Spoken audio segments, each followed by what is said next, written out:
mes buvom vedami tam tikros dvasios, kurie tuo metu mes galvojom, kad tai yra Dievas. Ir su tuo Dievu mes bendravom nemažai laiko, bent 5 paskutinius metus iki mano atsivertimo tiesiogiai bendravom.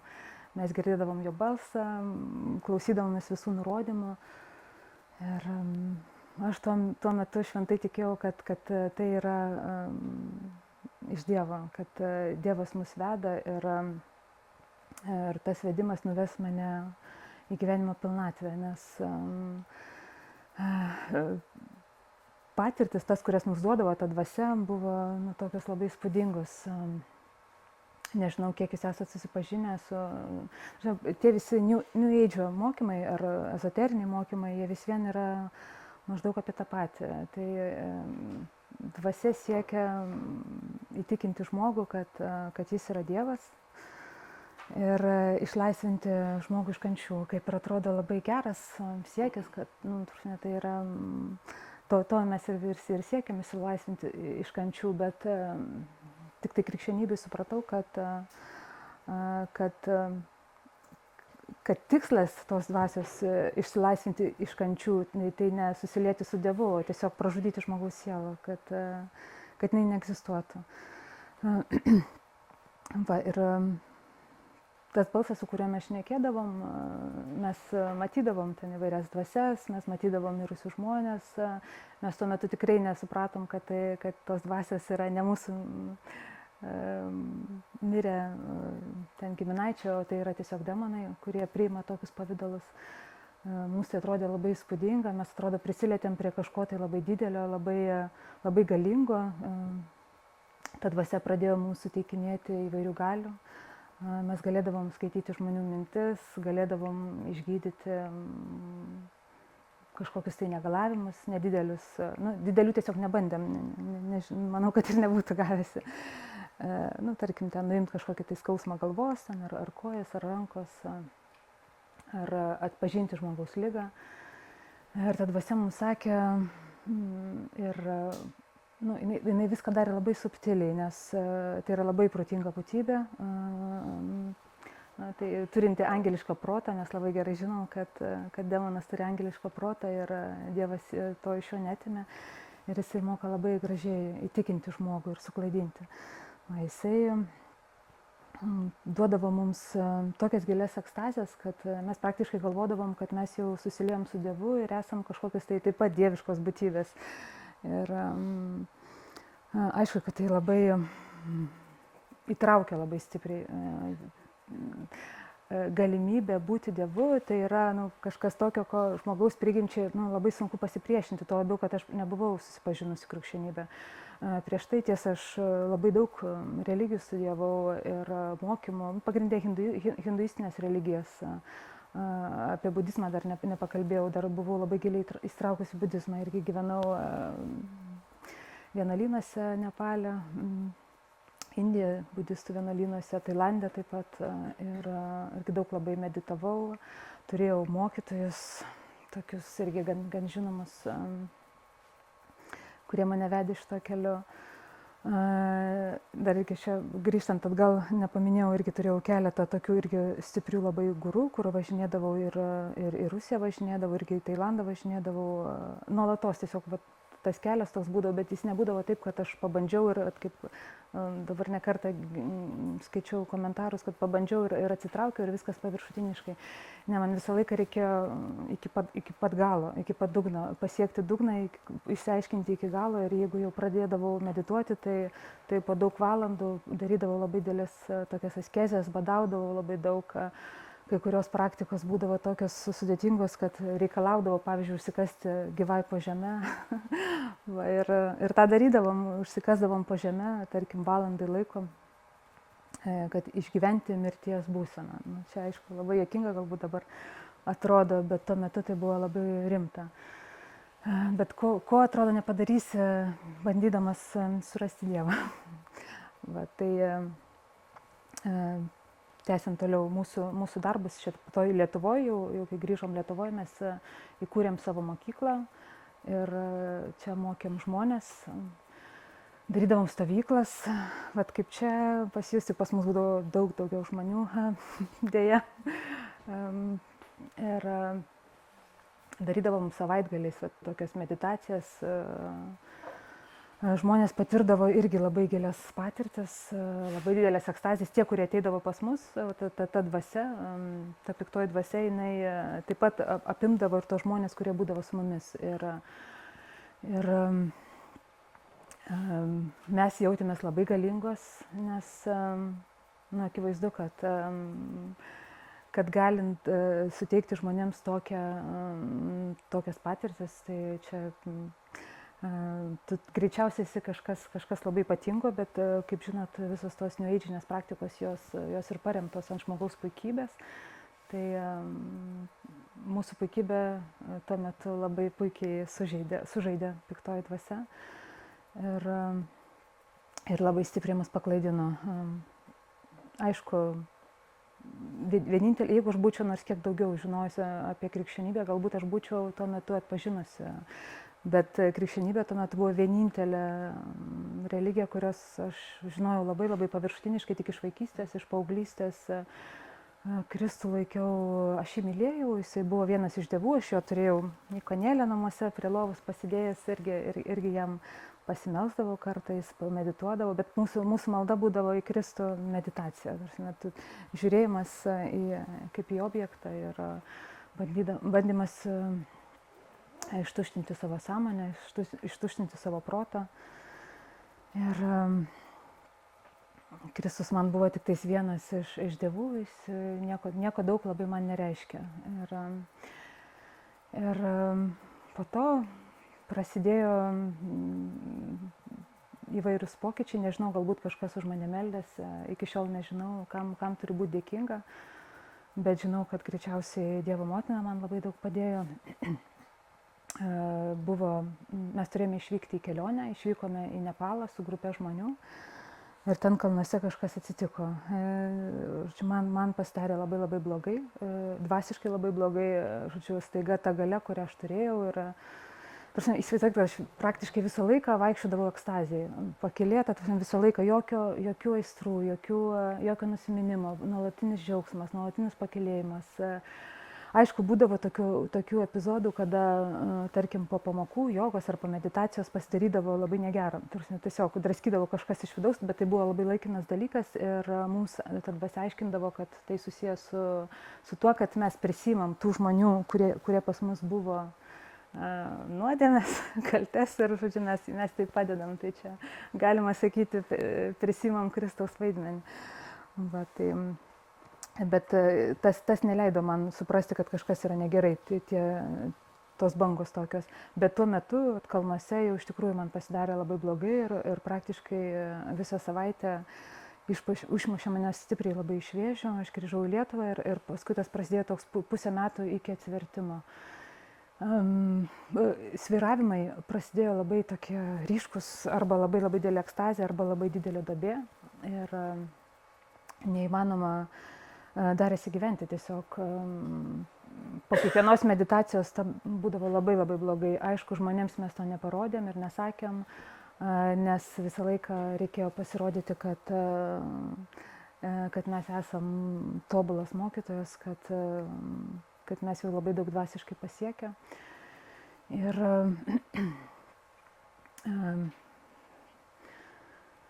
tada mes dar vieną kartą išvažiavom po pusės kažkur tai metų į Laosą irgi su žmonėm, irgi darėm stovyklą, kurioje irgi buvo labai tokios gilios dvasinės patirtis, bet aš jau gulėjau, visą stovyklą pragulėjau, Dievas man neleido visiškai jos vesti, vedė tik ta mano kolegė, aš buvau visiškai išmušta iš vėžių ir jaučiausi palaužta ir dvasiškai, ir fiziškai, irgi nesupratau, kas darosi. Ir kaip tik mūsų kelionės metu prasidėjo pandemija, buvo 2000 metai ir mus parsiuntė iš Laoso nepabaigus stovyklos avialinijos. Ir čia grįžus iš karto reikėjo eiti į izoliaciją, nes ten buvo tuo metu 2 savaitės būtinai iš oro uosto, ten su visom kaukiam, su viskuo mus uždarė. Va, ir tos 2 savaitės irgi buvo turbūt pačios sunkiausios mano gyvenime. Aš turėjau atsiskirti visiškai nuo visų žmonių ir tada mane labai pradėjo draskyti iš vidaus. Tuo metu aš tikrai nesupratau, kad tai yra demonai. Aš galvojau, kad tai yra dvasios, kurios galbūt kažkaip susiję, arba ten mano ta kolegė man aiškindavo, kad tai iš praeitų gyvenimo, irgi ar ten kitų žmonių pavydas, ar dar įvairūs aiškinimai, aišku, nei vienas iš jų nėra tiesa. Aš tikrai nežinojau ir nebuvau susipažinus dar su demonų pasauliu. New Age, aišku, egzistuoja demonai ir mes apie juos kalbam, bet taip paviršutiniškai, tai nėra kažkokia gėrio ir blogio kova, nėra kažkoks juoda ir balta, demonai tiesiog egzistuoja, bet niekas jų nesureikšmina, jie dirba ten savo darbus, jų reikia saugotis, bet apsisaugot gali pats gali ten paprašyti apsaugos, ten pats gali daryti tam tikrus ritualus, kad apsisaugot nuo demonų, žodžiu, Dievas tame nefigūruodavo, nebūdavo. Va, o čia aš pamačiau, kad aš nieko negaliu padaryti visiškai ir aš buvau uždaryta namie. Mano kolegė buvo uždraudusi kalbėti su bet kokiu žmogum, nes neva ta mano būsena gali pakenkti kitiems žmonėms ir aš taip labai nuolankiai sutikau, užsidariau nuo visų, absoliučiai, neatsakiau nei jokias žinutės, nei jokius skambučius. Bet tuo metu prasidėjo toks labai baisus merdėjimas mano pačios. Jokia meditacija neveikė, nuo kiekvienos meditacijos man būdavo vis blogiau. Nežinau, kaip trumpai apibūdinti tą, tai kaip ir liudijime pasakojau tam kitam, kad tai tiesiog yra dvasinė agonija, kurioje tu tiesiog degi. Dega ne tiek, kad kūnas taip pat dega, bet tas kūno degimas, neįmanoma to palyginti ir su niekuo, nei sulyginti su niekuo, tai yra dvasios degimas, net nėra jokio žodžio taip apibūdinti, bet tai yra taip baisu ir taip žiauru, kad kiekvieną kartą prisiminus griebia už gerklės ir sunku net apie tai kalbėti. Tai aš manau, kad dabar, kaip krikščionis, manau, kad tuo metu man Dievas leido pajusti labai mažą kruopelytę tos pragaro būsenos, tos pragaro ugnies.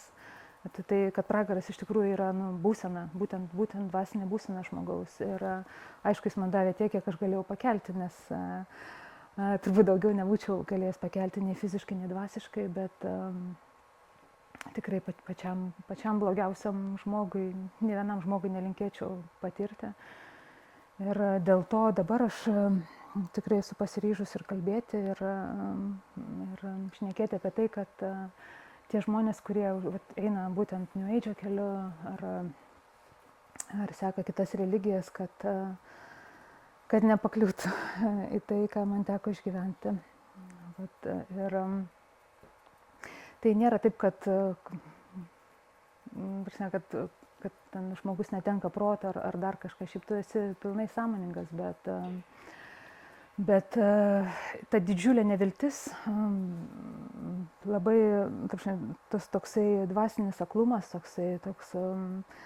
turbūt baisiausias dalykas yra tas, kad ir viltis yra nuliniam lygiai. Tau atrodo, kad niekada šitas nesibaigs, tu neturi net jėgų paprašyti kažkieno pagalbos, net neįsivaizduoji, kad tau gali kažkas padėti. Nes jeigu Dievas yra tikėjimas, viltis ir meilė, tai čia yra visiškai priešingai. Tai nėra nei lašo meilės, nei lašo vilties, nei lašo tikėjimo. Tai ta būsena yra, atrodo visiškai be išeities, tu iš ten niekada neišsikapstysi.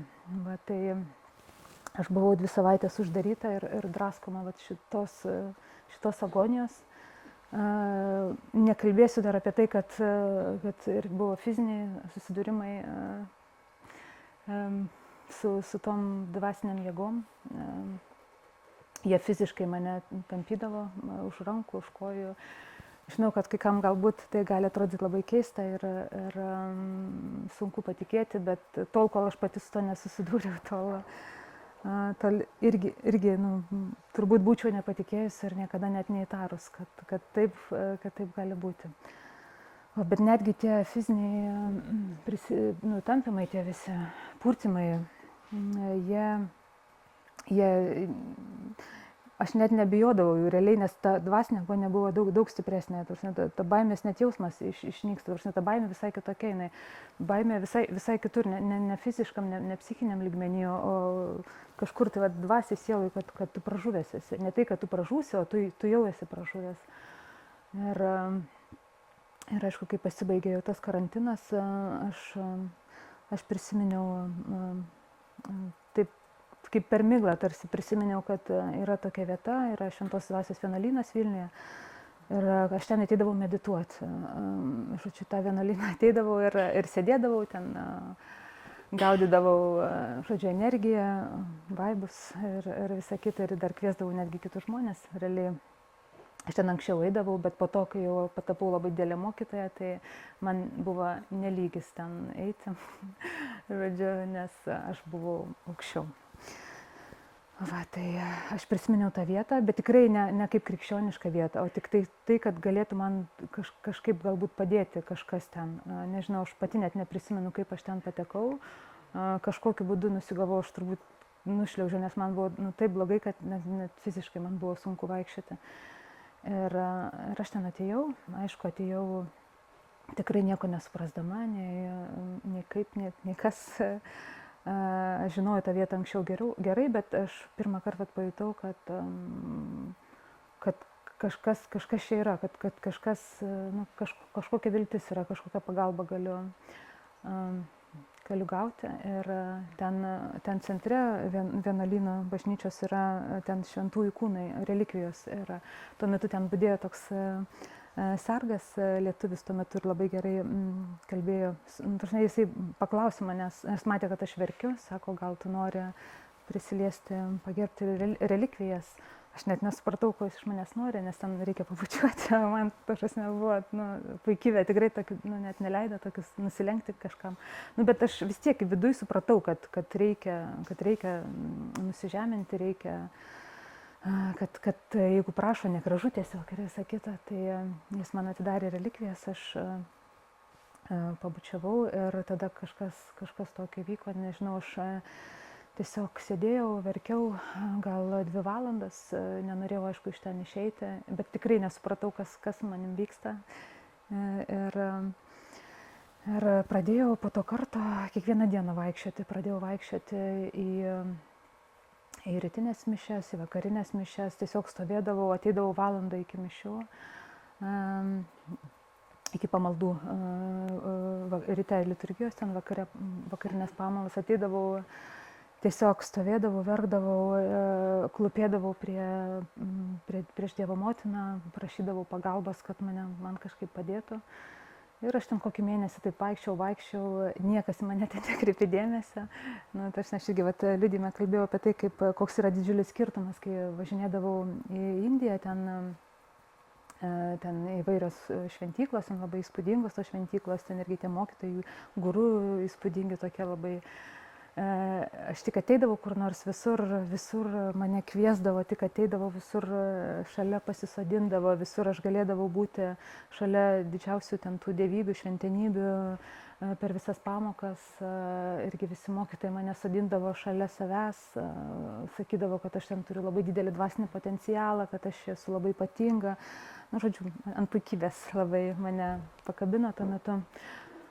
Ir čia atėjau ir visiškai aš niekam neįdomi, niekas net nežiūri, ten dar kokia babutė ten mane pastumdavo, kad ten aš ne vietoj stoviu, dar kažką baburlėdavo ir aš tokia, ir buvau ir tiesiog stovėjau, aš nežinojau, ką daryti toliau, tiesiog verdavau, stovėdavau ir vienu metu toks dviejopas labai jausmas buvo, vienu metu ir verkiu, labai sunku, o iš kitos pusės aš žinau, kad dar aš buvau labai daug tokios pilna dvasinės puikybės. Šiaip, kaip žmogus, aš ten nebuvau kažkoks gal blogas žmogus, bet viduj tas mokymas visas labai daug suteikė tokio labai didelio pasitikėjimo savim. Netgi kai jau visiškai blogai tau, bet tu vis tiek jautiesi, kad tu čia esi ypatingas, tu esi išrinktas, kad tu esi gerokai daugiau patyręs negu šitie vienuoliai, kurie vaikšto vienuolyne, kad jie tikrai nežino nei šitų visų mokymų, nei nei jie patyrė tiek daug, kiek aš esu patyrus. Ir aš tiesiog taip pat vaikščiau, kol vieną dieną vienas iš jų mane sustabdė ir pasakė, ką tu čia veiki. Tai dabartinis mano dvasios tėvas, kuris iškart mane pasikvietė pasikalbėti. Ir aš tikrai negalvojau, kad aš darau nuodėmę su šitom visom praktikom. Tik nieko net neįtariau, kad tai, ką aš darau, yra kažkoks nusikaltimas prieš Dievą. Jaučiausi tiesiog, kad savo būseną galėjau paaiškinti tik tuo, kad tai yra laikinas toks perėjimas į kažkokį tai nušvitimą, kad tai yra būtinas laiptelis, kad reikia atkentėti ir paskui jau manęs laukia susijungimas su Dievu arba pačios tapimas Dievu. Tai aš jam neišdaviau, kad aš užsiminėjau šitam praktikom, aš tiesiog paprastai jo paklausiau, man būna tokie dvasių, kažko tai, net nesakiau, kad dvasių puolimai ir kaip man nuo to apsiginti. Jis aišku iš karto suprato, kas vyksta ir jisai davė man tokį rašantėlį. Ir sako, melskis Jėzaus maldą. Tai gerai žinoma visiems malda ir Viešpatie Jėzau Kristau pasigailėk manęs. Jis sako, kai tik tau bus blogai, iš karto melskis ir aš nuo šiandien aš už tave melsiuos. Ir tada jis leido mane eiti tuo metu komunijos ir aš nieko nesupratau nei apie komuniją, nei tiesiog supratau, kad kažkas viduj sakė, kad tai yra geras labai dalykas, o kai kas tiesiog atstumdama. Tai buvo tokia labai didelė dvasinė kova viduj. Ir aš pradėjau eiti komunijos. Ir kadangi ir kiti vienuoliai iš mane meldėsi, ten ne vienas jų yra, tai aišku, labai prasidėjo toks stiprus sukrėtimas turbūt. Po kiekvienos komunijos namie, dabar aš aišku galiu pasijuokti, bet prasidėdavo tokie tarsi, jeigu taip lietuviškai sakant, egzorcizmo seansai. Prie žmonių nieko nevykdavo, bet tik tais aš užeinu į uždarą erdvę, kol niekas nemato ir tarsi kaip užpuldavo mane visos tos dvasios ir trenkdavo ant žemės, purtydavo, smaugdavo ir daug ten visko buvo, detalių gal net nepasakosiu, nes kai kurie dalykai tokie net mažai įtikėtini. Ir bet kažkas, iš vienos pusės mane labai stabdė eiti į bažnyčią ir eiti komunijos, iš kitos pusės aš mačiau, kad tas dalykas, Kristaus kūnas ir kraujas, mane labai stipriai kažkas vyksta, kažkas purto. Tarsi aš supratau, kad tai yra veiksmingas dalykas ir galbūt tai man padės. Ir aišku, buvo labai didelis dar dvejonės ir ten 5 mėnesius aš šitaip vaikščiojau iki atsivertimo pilno tokio. Vaikščiau ir mane irgi kažkas ir stabdydavo ir kartu kažkas labai stipriai stumdavo. Tai ta tokia dvasinė kova, tai tomis vienuolių maldomis, Dievo pagalba, Dievo motinos pagalba, aš taip vos išgyvenau 5 mėnesius pačius irgi tikrai pačius baisiausius mano gyvenime, nes niekas nežinojo, nei tėvai mano nežinojo, nes aš taip pat su nieko nebendravau, tik tai su savo sūnum, dabar jam 14 metų. Ir su savo tėvais, bet jie matė, kad man yra blogai, bet jie nematė nieko. Aš nuvažiuodavau kartais pas juos į mažą miestelį, jie ten gyvena mažą miestelį, bet aš kai tik užsidarydavau kambarį, tas prasidėdavo, aš visą laiką vengdavau, kad tik jie nesužinotų.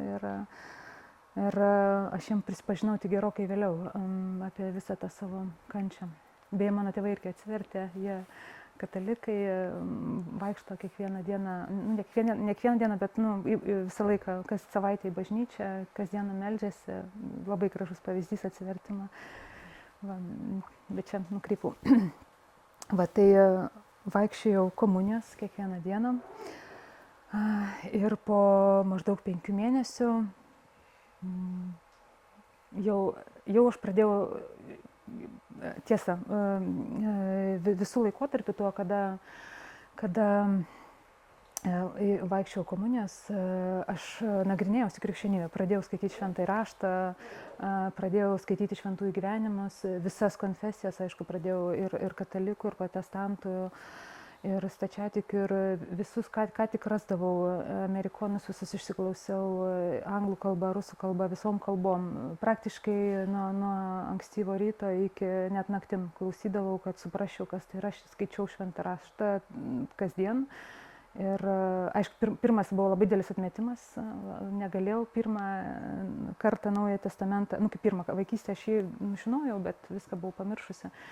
Su labai dideliu pasipriešinimu skaičiau, bet kažkas, turbūt Dievas vis tiek mane kažkokiu tai būdu privertė skaityti dar ir dar kartą. Ir paskui šventasis raštas man labai padėjo prie skaitimas, prie atsivertimo. Per jį Dievas labai daug man davė paaiškinimo, kas su manim vyksta. Nors pradžioj aš labai stengiausi surasti, skaitydama šventą raštą ir tėvų mokymus, labai ieškodavau paralelės, norėdavau paaiškinti ir pateisinti savo New Age, nes labai daug panašumų matydavau, kad yra labai daug panašių dalykų ir visas tas nuolankumas ir susitaikymas ir visa kita, ir geri darbai, ir tas malda, pas mus ten būdavo meditacija ir daug detalių būdavo labai panašių.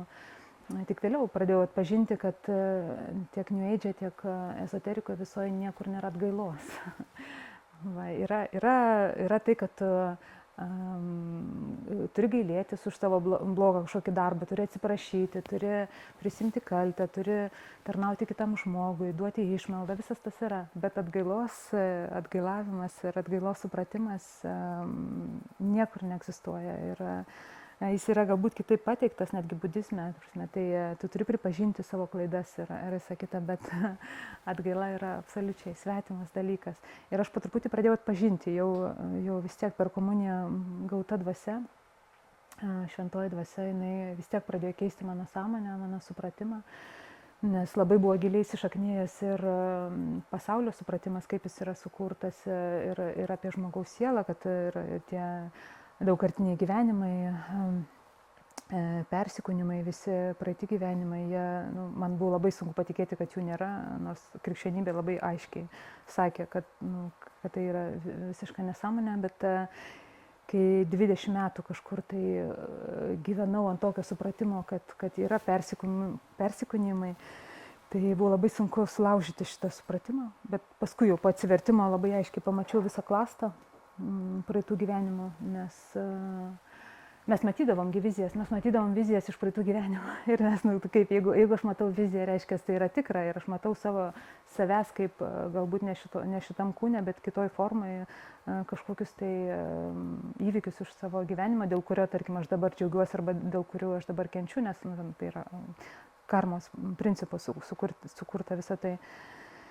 Tai vėliau tik labai aiškiai supratau ir šventųjų tėvų, kurie paaiškino šitą dalyką, kad piktoji dvasia yra absoliutus vaizduotės meistras, jisai labai gražiai žaidžia žmogaus vaizduotę, labai įtikinamus vaizdinius duoda ir kad visi tie vaizdiniai iš praeitų gyvenimo jie buvo visiškai netikri, nes aišku būdavo ir neatitikimų, nes nesuprasdavom, kodėl negali būti, kad aš tuo pačiu laikotarpiu buvau skirtingus gyvenimus gyvenau, nes tų gyvenimų ten labai daug mes matydavom.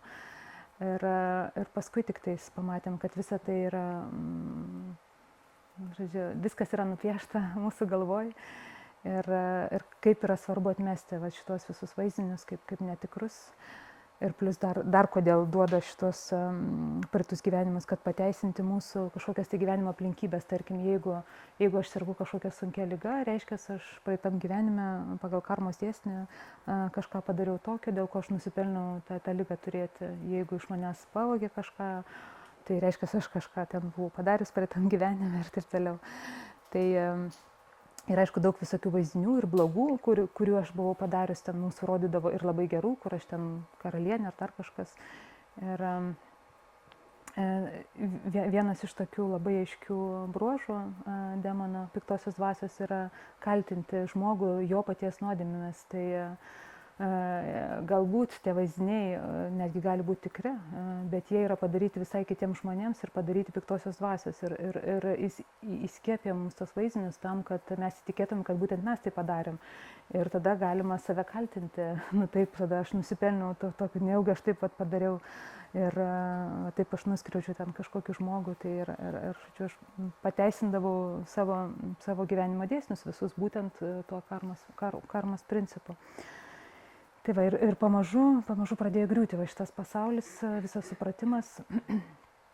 Ir likus savaitį gal iki atsivertimo, tokio pilno, aš prisiminiau, kad Kaune, Kauno prie stoties yra ten tokia bažnyčia, stačiatikių, kuri Dievo motinos stebuklinga ikona yra. Ir man pasakė, kad ten daug stebuklų yra įvykę, kad yra atsivertimų daug įvykę, kad ir akli žmonės praregėję, ir nuo vėžių žmonės pagyję. Ir aišku, aš ten nuvažiavau, kritau ant kelių Dievo motinai ir sakau, viskas, aš nebeištversiu, nebegaliu daugiau taip, Dievo motina padėk man, aš ten tikrai labai jau tokio iš visos širdies jau meldžiausi. Prašiausi jos pagalbos ir maždaug per savaitę viskas pradėjo labai tvarkytis, viskas pradėjo keistis. Atsirado vėl ta buvusi mano bendražygė, Dievas stebuklingų būdu iš manęs visiškai. Ten buvo toks susitikimas su tokiu žmogum, kurį aš pavadinčiau gyvu demonu. Jinai mane suvedė, kad padėti man išsikapstyti, kad jis neva man pagelbės paskutinį kartą. Dar aš ten susitikau su jais, bet realiai labai į naudą man išėjo tas susitikimas, nes tas žmogus, kurį atvedė, pasiėmė tai, kas jam priklauso. Ir kai tik tai jie išėjo, mano akių nukrito, tarsi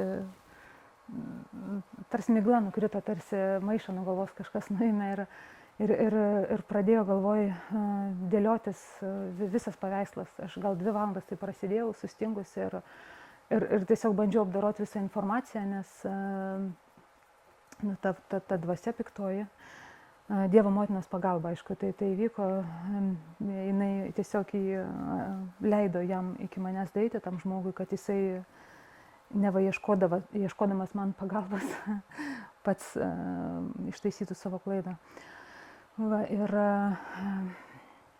viskas pradėjo man aiškėti, viskas susidėliojo į savo vietas. Labai aiškiai pamačiau, kad Kristus yra vienintelis Dievas, kad jis visą laiką, kiekvienoje situacijoje, netgi visus tuos 5 mėnesius, kokia buvo didelė dvasinė kova dėl mano sielos, dėl mano gyvybės.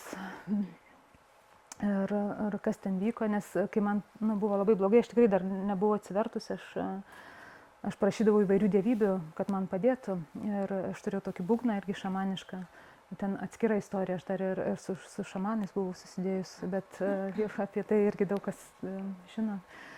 Tai aš ir to būgnindavau, kad man kažkaip padėtų, ir turėdavau ir Budos statulą, ir ten įvairių mokytojų paveikslėlius susidėdavau ir jų maldaudavau, kad jie man padėtų, bet realiai po to tik pamačiau, kad tuo metu ir vyko ta didžiausia kova, kad tas žmogus ir tos dvasios, kurios veikia per tas visas ikonas ir per Budą ir visus kitus dievus, jos realiai ir mane ir kankino. Tai ir buvo, ta prasme, mano budeliai, o savo budelį galiu dabar turbūt ir užrištom akim atpažinti. Tai ilgam man iki šiol aš labai gerai atpažįstu, kaip priartėja šitą dvasią.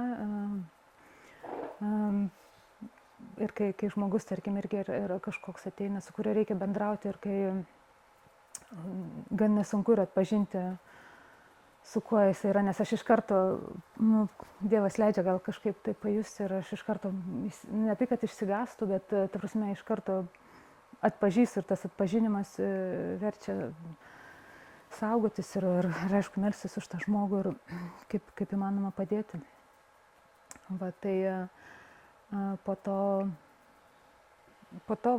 2 šitų valandų, aišku, aš bėgau visom 4 pas savo dvasios tėvą prisipažinti, nes tada tik aš supratau, kad aš buvau labai dėliai nuodėmė. labai stebiuosi mano dvasios tėvo kantrumu, nes visus tas 5 mėnesius aš ateidavau su juo pakalbėti, bet aš neigdavau, dažniausiai neigdavau, tarsi, ne tai, kad jam tiesiai neigdavau, bet ir mintyse, ir savo veiksmais atmesdavau jo pamokymus ir darydavau savo, bet jisai, neaiškindamas man, jisai man nesakė, kad aš turiu čia būtinai viską iš karto mesti ir nieko nesakydamas, tiesiog malda ir tokia didžiulė kantrybė išlaukė, kol aš pati atsipeikysiu ir tada jau pati galiu atbėgti ir pripažinti, kad aš dariau šitą baisią nuodėmę, kad aš ne tik, kad pati buvau, beveik pražudžiau savo sielą, bet dar ir daugelį kitų žmonių įvedžiau į labai didelį paklydimą. Ir aišku, jis man iškart pasakė, kad jisai žinojo, žodžiu, kad kuo aš visgi užsiėmiau, jisai ir taip matė pagal mano būseną, pagal viską. Ir iškart aš išpažinau viską kaip nuodėmę, labai stipriai pagerėjo, iš karto palengvėjo. Po tos išpažinties iš karto grįžusi aš namo ištryniau visus savo puslapius su tuo susijusius, ištryniau video, aš buvau prirašiusi daugybę video apie sąmoningumą, kurie irgi buvo labai populiarūs tuo metu. Turėjo labai daug peržiūrų, viską ištryniau mūsų uždaras grupės, kurie mokė žmonės sąmoningumą ir tų visų praktikų. Aišku, viskas pradėjo labai stipriai keistis, atsivėrė naujas gyvenimas, visai kitom akim pamačiau visą krikščionybę, visai kitom akim pamačiau Kristų. Kristus, kuris man buvo kažkur labai taip toli, staiga tapo absoliučiai gyvas, mane vedęs už rankos visus tuos daug metų nuo pat vaikystės, su tokia kantrybė, kur, aišku, tik Dievas gali turėti tokią kantrybę ir leisti užsispyrusiam vaikui taip klaidžioti ir niekinti, ir trypti, ir daryti tiek daug nuodėmių, nes aišku, aš tai dariau iš galbūt nesupratimo, iš nežinojimo, bet vis tiek Dievas ieško mumise to lašelio gėrio turbūt, kuris su to gėriu tu vis tiek ateisi pas jį ir prisiduosi. Tada tik tais turbūt atsivėrė ir širdis mano, pradėjo atsiverti ir aš jau galėjau pradėti lyginti, jau sąmoningai galėjau pradėti lyginti, kuo skiriasi visos New Age-inės praktikos, visos tos religijos su mūsų krikščionybė, su Kristum. Ir tiesa, kadangi ten kol aš buvau mokyta, tai aš garsėjau kaip meilės skleidėja. Dabar, aišku, man iš tikrųjų su šypsena galiu apie tai papasakoti, bet aš labai daug kalbėjau apie meilę, apie besąlygišką meilę ir to mokiau žmonės, kaip tai yra svarbu mylėti ir koks čia esame mes meilės šaltinis. Kiekvienas žmogus yra didžiulis meilės šaltinis ir aišku, tie žmonės ateidavo, kai vykdavo tos ekstazijos, tai būdavo meilės srautas didžiulis ir tik tai tada po viso šito atsivertimo supratau, kad absoliučiai nulinė ta mano patirtis ir Kristus su savo tokiu žengimu į mano gyvenimą, su maža kruopelytė meilės, kiek tuo metu aš galėjau turbūt pakelti, nušlavė visas praktikas, visus mokytojavimus, visą ezoteriką, visus praeitus gyvenimus, visas Indijas, visus gebėjimus, visas galias. Žodžiu, visą puikybę, aišku, puikybės dar visai nenušlavė, dar jos vis tiek daug liko ir iki gyvenimo galo turbūt teks su ją tvarkytis. Bet absoliučiai viską nušlavė, duodamas tik mažą kruopelytę. Ir aš tada supratau, kad jeigu tokia maža kruopelytė gali taip viską nušluoti, tai kas yra Kristus tada, ką jis pats gali. Aišku, tada ir labai stipriai pasikeitė aš vėl prisiminiau, ką aš vaikystėje jaučiau Dievo motinai, labai stipriai pasikeitė mano požiūris ir jausmai.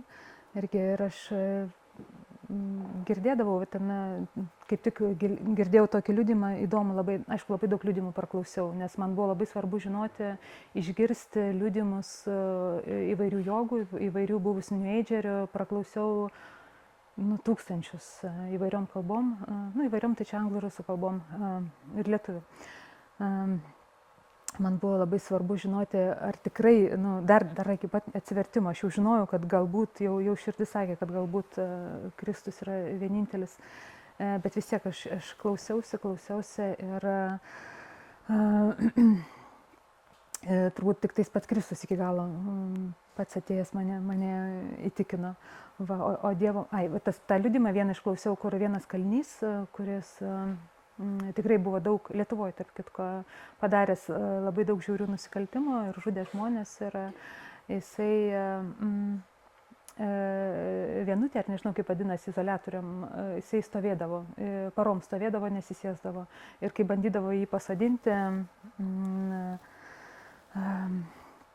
tie prižiūrėtojai, jisai verkdavo ir sakydavo, aš nevertas atsisėsti. Ir kaip kalinys, kas jam galėjo nutikti. Ir pasirodo, jisai buvo regėjęs Dievo motiną. Ir aš jos nevertas. Ir aš taip kažkaip labai susimaščiau tuo metu ir galvoju, kaip Dievo motina, aš kažkur ją praleidau, kažkur ją pamečiau savo gyvenimą. Tai aš ją labai mylėjau, kas yra ta Dievo motina. Ir aš supratau, kad dėl to, kad aš gyvenau tokį tamsų, dabar galiu pasakyti, nes tu tom dvasiam užterštas gyvenimas, jisai, tu gyveni visiškai tamsoj, nors tu galvoji, kad esi absoliučioj šviesoj, bet realiai tai tu esi labai netyras ir dėl to Dievo motina taip nutolo nuo manęs. Ir kai aš vieną kartą labai irgi nuoširdžiai meldžiausi ir prašiau Dievo pasakyti man apie Dievo motiną kažkaip tai, kaip man su ja suartėti, aš nežinau, irgi turbūt gal mažą kruopelytę, milisekundę galbūt buvo, aš širdį pajutau jos tyrumą. Tai taip irgi norėjusi, turbūt kaip tam kaliniui, kristi ant žemės, jisai gal stovėjo, aš būčiau kritau ant žemės, nes tas tyrumas yra toks didelis, kad žmogaus sąmonė neįmanoma jo nei suprasti, nei pasiekti, nei priartėti prie jo. Ir jisai labai net gąsdina, nes iš gerąją prasme, nes tu jautiesi nevertas net pakelti galvą ir pažiūrėti, tu jautiesi toks netyras, tavo prigimtis atrodo žmogiška yra labai toli nuo Dievo motinos ir tu supranti, kad tik jos malonės dėka, jinai į tave pasižiūri ir jinai tau padeda. Tai labai stiprus ryšys atsirado su Dievo motina. Ir kai supratau, kad kai mes patys taip stipriai nutolstam nuo Dievo, kad jau mūsų net nesimato Dievui, mes pabėgam iš tėvo namų su savo nuotykiais visais, norėdami išbandyti gyvenimą. Ir mes tiesiog nuo jo pabėgam ir jam nesirodom. Tai turbūt mūsų vienintelė viltis ir yra Dievo motina, kuri gali mus suieškoti ten toj tamsybėj, toj bedugnėje ir ištraukti už pakarpos. Tai turbūt taip ir su manim atsitiko, kad jinai turbūt prisiminė, ne aš jos ieškojau, jinai mane surado. Jinai prisiminė turbūt gal mano ryšiai iš vaikystės, nes aš jai rašydavau laiškus, netgi vaikystėje rašydavau, laikiau savo ją dvasinę mamą ir visada kreipdavausi ją mamą, bet paskui nelabasis piktoji dvasia mus kažkaip labai stipriai atskyrė. Nežinau, kiek aš šių viršių, turbūt truputėlį ar ne? Labai įdomu. Gerai, tai realiai daugumą jau beveik viską papasakojau, realiai. Tai pabaigai, ką dar norit pasakyti? Norėčiau galbūt pasakyti, kad labai nelengva šiais laikais, aišku, kalbėti apie Kristų, nes ir aš pati asmeniškai susiduriu su labai dideliu pasipriešinimu. Ir norėčiau galbūt padrasinti žmonės, nesijaudinti, nes nors ir puolimas labai didelis, bet Dievas labai stipriai saugo ir jisai vis tiek, jisai globoja ir kiek įmanoma turbūt pasitikėti Kristum, tikėti jo vedimu ir jeigu dar kažkas, nežinau, galbūt yra čia kažkas žmonių, kurie vis dar užsiiminėtų, tarkim, kažkokiom praktikom ar ieškoti patiems tiesos, kad atrasti, kad nepražūti, nes daug žmonių man irgi parašė taip pat ir neigiamų dalykų, kad tarkim, galbūt čia visiška netiesa ir taip toliau, bet o jeigu tai tiesa, tai mūsų sielas yra labai dideliam pavojui, tai linkiu nesustoti, ieškoti patiems tiesos, pasitikėti Kristum, kviesti jį į savo širdį, kviesti Dievo motiną ir dėkoti, turbūt Dievui, labai dėkoti už tai, kad mes čia esam, nes dauguma yra dideliuose tamsybėse, o vien tai, kad jūs esate šitam kurse, čia yra labai didelė Dievo dovana. Tai va, dėkoju Jums ir ačiū labai.